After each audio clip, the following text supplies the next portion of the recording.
Welcome to another episode of Parashah Points, short thoughts from the weekly Torah portion.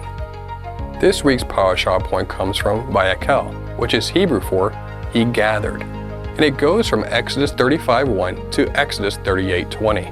This Torah portion gives some laws governing Sabbath observance in addition to telling about how Israel built the tabernacle. There's a lot we can talk about in this Torah portion. Today, we're going to present just a thought on the importance of the Sabbath. Exodus 35. Moses assembled all the congregation of the people of Israel and said to them, "These are the things that Yahweh has commanded you to do. 6 days work shall be done, but on the seventh day you shall have a Sabbath of solemn rest, holy to Yahweh. Whoever does any work on it shall be put to death. You shall kindle no fire in all your dwelling places on the Sabbath day."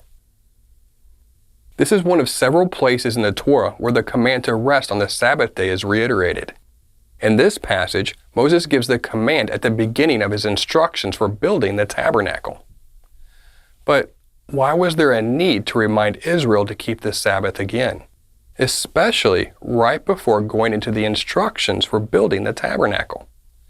Doesn't that seem a little random and out of place?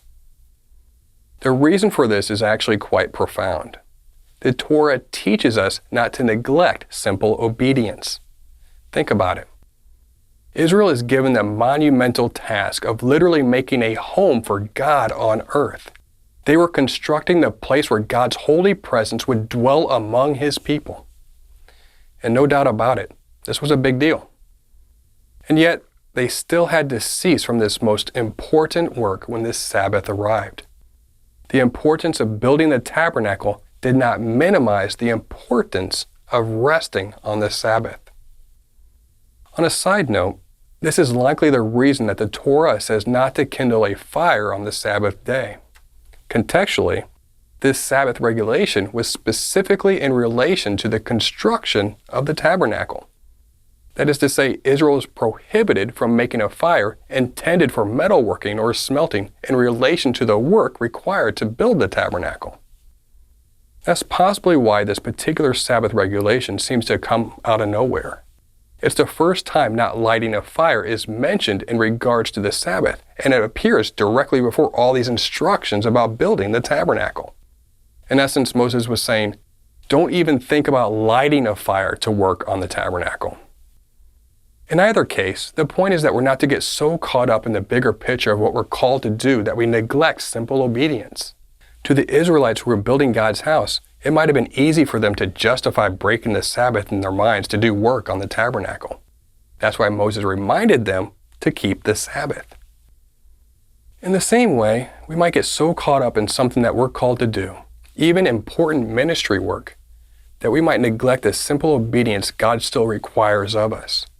For instance, we could get so focused on the more important things that we neglect spending quality time with our spouse and children.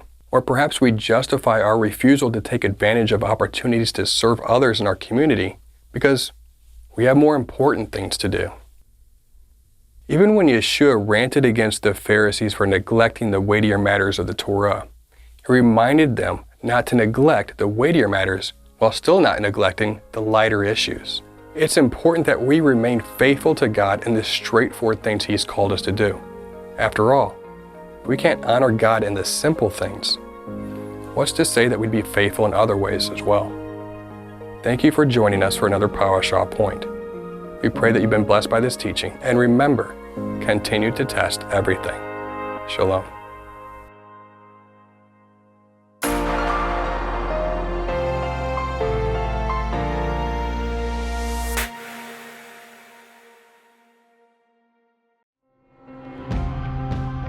It is because of you, our generous supporters, who make it possible to offer these high-quality teachings completely free of charge. If you feel led to support 119 Ministries so that we can continue this effort, please visit testeverything.net and click on the Support 119 tab. Learn how you can partner with us to take the whole Word of God to the nations.